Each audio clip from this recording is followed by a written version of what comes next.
அவங்க இங்கிலீஷில் கேட்டது எனக்கு நல்லா புரிஞ்சுது, ஆனால் எனக்கு ஆன்சர் பண்ண முடியல. இன்டர்வியூ அட்டன் பண்ணேன், அவங்க என்ன கொஷின் கேட்டாங்க, எதை பற்றி கேட்குறாங்க எல்லாம் புரிஞ்சுது. இங்கே தொண்டை வரைக்கும் ஆன்சர் இருந்துச்சு, ஆனால் என்னால் ஆன்சர் பண்ண முடியல. நான் செலக்ட் ஆகலை. கம்பெனியில் ஒரு மீட்டிங், கிளையண்ட் கூட இங்கிலீஷில் பேசி ஆகணும், ஆனால் ரொம்ப ஹெசிடேஷனாக இருக்குது, பயமாக இருக்குது. ரொம்ப இப்போவே அதை யோசிக்கும் போதே ஹார்ட் பீட் ரொம்ப ஏறுது. இப்படி ஒரு சுச்சுவேஷனில் இருக்கிறீங்களா? எல்லாத்துக்கும் தீர்வு உண்டு. எதுவுமே சொல்யூஷன் இதுக்கு கிடையாது அப்படிங்கிற ஒரு காரியம் எதுவுமே இந்த உலகத்தில் கிடையாது. எதுவுமே முடியாது அப்படிங்கிறதும் கிடையாது. நம்ம நினச்சா கண்டிப்பாக முடியும், நம்ம முயற்சி எடுத்தால் கண்டிப்பாக முடியும். அதுக்கு ஒன்று தான் தேவை, நம்ம சைடு எஃபர்ட்டும் ஆண்டவனோட அருளும். ஆண்டவனோட அருள் எப்பொழுதுமே இருக்கும், நம்மளோட சைடில் என்ன எஃபர்ட் எடுக்கிறோம் அதுதான் matter.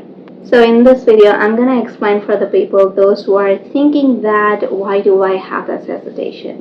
Am I the only one having this hesitation? What effort can I take to avoid this? And finally, ஒவ்வொரு இங்கிலீஷ் லேர்னருக்கும் இருக்க வேண்டிய ஒரு முக்கியமான மைண்ட் செட் என்ன அப்படிங்கிறத இந்த வீடியோவில் பார்க்கலாம்.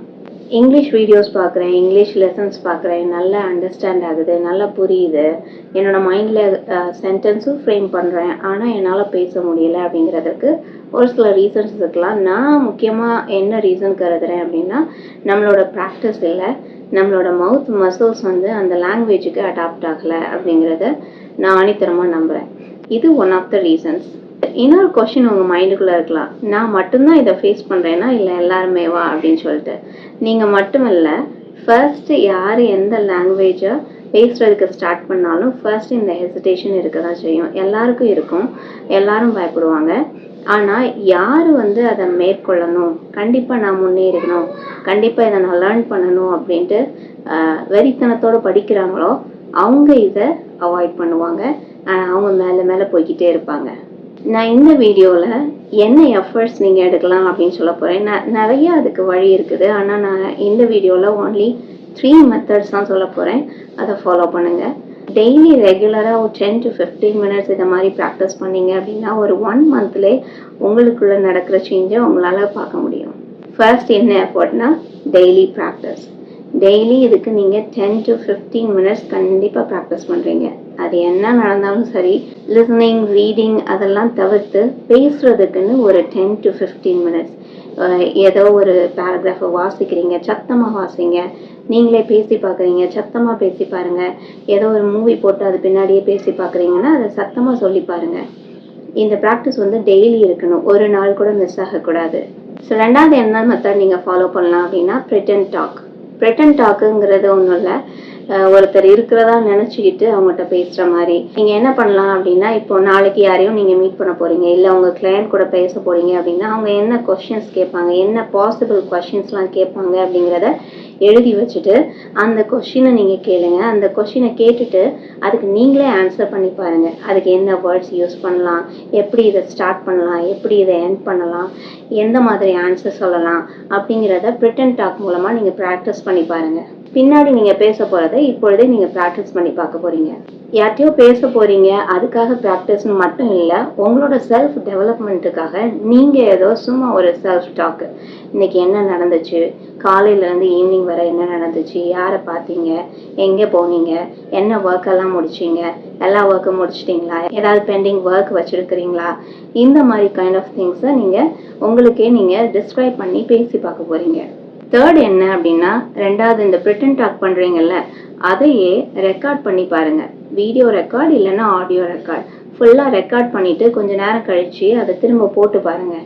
ஏதாவது நீங்கள் அதில் மிஸ்டேக் விடுறீங்களா, எப்படி பேசுகிறீங்க, உங்களுக்கு புரியுதா, எந்த இடத்துல மிஸ்டேக் விடுறீங்க, எந்த இடத்துல ஹெசிடேட் பண்ணுறீங்க, எந்தெந்த ஒக்கேபுலரிலாம் இதில் யூஸ் பண்ணியிருக்கலாம், எந்த ஒக்கேபுலரியை நீங்கள் தவிர்த்துருக்கலாம், எந்த வார்த்தைகளெல்லாம் இதில் யூஸ் பண்ணியிருக்கலாம் அப்படிங்கிறத கொஞ்சம் அனலைஸ் பண்ணி ஓகே அதை சேஞ்ச் பண்ணி திரும்ப அதை மாதிரி பேசி பார்த்து ரெக்கார்ட் பண்ணி ப்ராக்டிஸ் பண்ணுங்கள். ஃபைனலாக இது ரொம்ப இம்பார்ட்டன்ட். எனக்கு ஆன்சர் தெரியுது, எனக்கு பேச முடியல, அவங்க பேசும்போது புரியுது, எனக்கு அது என்ன பேசணும் என்ன சொல்லணும்னு தெரியுது, ஒக்கேபுலரி கூட தெரியுது, சென்டென்ஸ்லாம் அழகாக தெரியுது, ஆனால் எனக்கு பேச முடியல அப்படிங்கிறதுக்கு ஒன் ஆஃப் த இன்னொரு மெயின் ரீசன்ஸ் என்ன அப்படின்னா தயக்கம், பயம். ஓகேவா? சென்டென்ஸ் தெரியுது, ஆனா இந்த சென்டென்ஸை சொல்லி ஏதோ ப்ரொனன்சியேஷன் மிஸ்டேக்கோ இல்லை கிராமர் மிஸ்டேக்கோ வந்துட்டா என்ன பண்றது? நம்மளுக்கு அது அவமானமா போயிடக்கூடாது, அவங்க நம்மளை கம்மியா எடை போட்டுறக்கூடாது அப்படிங்கிற ஒரு தயக்கம் இருக்கும், ஹெசிடேஷன் இருக்கும், ரொம்ப ஆங்ஸைட்டியா இருக்கும். அச்சோ, இந்த ஒரு சுச்சுவேஷன்ல நம்ம எப்படி பேசுறது அப்படிங்கிறது. ஸோ அந்த நேரத்தில் ஒரு சில இடங்கள்ல நம்ம பேசி தான் ஆக வேண்டியிருக்கும். அந்த இடத்துல நமக்கு ஹெசிடேட் பண்ணும்போது ஒரு சில ஆப்பர்ச்சுனிட்டி நம்ம இழக்க வேண்டியிருக்கும். ஸோ அதை அவாய்ட் பண்ணுறதுக்கு அன்அவாய்டபிள் சுச்சுவேஷனில் எந்த ஒரு ஹெசிடேஷனும் இல்லாமல் பயப்படாமல் பேசுங்க. நான் இதை எதுக்கு சொல்கிறேன் அப்படின்னா, நம்ம பயப்படுறதுக்கு ஒரு ரீசன் என்ன அப்படின்னா, மற்றவங்க நம்மளை பார்த்து சிரிச்சிருவாங்க அப்படின்னு சொல்லிட்டு. ஏன் சிரிச்சா என்ன? சிரிச்சிட்டு போகிறாங்க. ஆனால் நம்ம மிஸ்டேக் விட்டோம் அப்படிங்கிறத நம்ம ஃபைண்ட் அவுட் பண்ணி நம்ம கண்டிப்பாக அதை சேஞ்ச் பண்ண போகிறோம். ஸோ இம்ப்ரூவ்மெண்ட் நம்மளுக்கு தான் இருக்க போகுது. அவங்க சிரிச்சுட்டு அவங்க வாட்டுக்கு போய்க்குவாங்க. நம்ம அதை சேஞ்ச் பண்ணி நம்ம அடுத்த ஸ்டெப்பு போகிறதுக்கு தான் வழியை பார்க்கணுமே தவிர, அடுத்தவங்க என்ன நினைப்பாங்க, அவங்க இப்படி சொல்லிடுவாங்க அப்படி சொல்லிடுவாங்க, இந்த மாதிரி எண்ணங்களெல்லாம் நம்ம விட்டுறலாம். நான் இதை எதுக்கு சொல்கிறேன் அப்படின்னா, வாழ்க்கையோட எல்லா சுச்சுவேஷன்ஸையும் நம்ம ஞாபகம் வச்சுக்கிறது இல்லை. சம்டைம்ஸ் நம்ம நினைக்கிறோம் நம்ம வாழ்க்கையில் நடக்கிற எல்லாத்தையும், நம்ம படுற அவமானங்கள் எல்லாத்தையும் பார்க்குறவங்க வாழ்க்கை ஃபுல்லாக ஞாபகம் வச்சுருப்பாங்க அப்படின்னு நினைக்கிறோம். ஆனால் அப்படி கிடையாது. அவங்க அந்த நேரத்தில் அது ஓகே நீங்கள் மிஸ்டேக் பண்ணிட்டீங்கன்னு பார்ப்பாங்க, உங்களை கிண்டல் பண்ணுவாங்க. அதுக்கப்புறம் அவங்களுக்கு அது ஞாபகம் இருக்குமா இல்லையானே தெரியாது. அவங்க எத்தனை வருஷம் வாழ்கிறாங்களோ, வாழ்க்கை ஃபுல்லாக ஞாபகம் வச்சுட்டு டெய்லி அவங்க இதையே யோசிச்சுட்டு இருப்பாங்களா? இல்லை, நம்மளே சம்டைம் நம்ம வாழ்க்கையில் நடக்கிற நிறைய இதை மறந்துடுறோம். நான் உங்கள்கிட்ட ஒரு கொஸ்டின் கேட்குறேனே, ஒரு 2 இல்லை 3 இயர்ஸ்க்கு முன்னாடி என்ன கலர் ப்ரஷ் யூஸ் பண்ணி ப்ரஷ் பண்ணீங்க? ஞாபகம் இருக்குதா? இல்லை, இதையே நம்மளால ஞாபகம் வச்சுக்க முடியல. நம்மளோட வாழ்க்கையில் அனுதினமும் நடக்கிற ஒரு சில விஷயங்களே நம்மளால ஞாபகம் வச்சுக்க முடியல.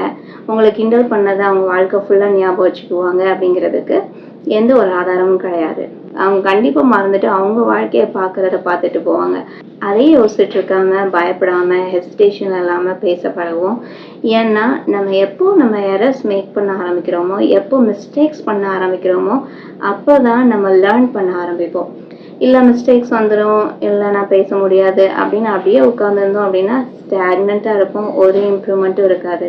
ஆனால் அந்த கிண்டல் பண்ணிடுவாங்கன்னு நம்ம நினச்சிட்டு இருக்கோம்ல ஒரு பர்சன், அவங்க அவங்களுக்குரிய ப்ராக்டிஸ் எல்லாம் பண்ணிட்டு அவங்க மேலே போய்கிட்டே இருப்பாங்க. ஸோ அவங்க கிண்டல் பண்ணுவாங்க, இவங்க கிண்டல் பண்ணுவாங்க, இந்த இடத்துல நான் மிஸ்டேக் பண்ணிட்டா என்ன பண்ணுறது அப்படின்னு யோசிக்கிறதுல ஒரு பிரயோஜனமும் கிடையாது.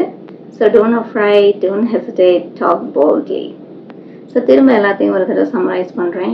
டெய்லி ப்ராக்டிஸ் பண்ணணும், ரிட்டன் டாக் பண்ணுங்கள், ரெக்கார்ட் பண்ணி எப்படி பேசுகிறீங்கன்னு பாருங்கள். ஃபைனலாக எல்லாத்துக்கும் மேலே ஹெசிடேட் பண்ணாதீங்க, பயப்படாதீங்க. மிஸ்டேக் பண்ணுறதுல ஒரு தப்புமே கிடையாது. யாரும் ஒன்றும் சொல்ல போகிறதில்ல. இந்த வீடியோ உங்களுக்கு யூஸ்ஃபுல்லாக இருந்துச்சுன்னா கண்டிப்பாக சப்ஸ்கிரைப் பண்ணுங்கள், ஷேர் பண்ணுங்கள், லைக் பண்ணுங்கள். உங்களுக்கு ஏதாவது டவுட்ஸ் இருந்துச்சுன்னா அதை காமெண்ட் பாக்ஸில் தெரியப்படுத்துங்க. நான் உங்களுக்கு அதுக்கு ஆன்சர் பண்ணுறேன். உங்களை அடுத்த வீடியோவில் சந்திக்கிற வரைக்கும் பாய்.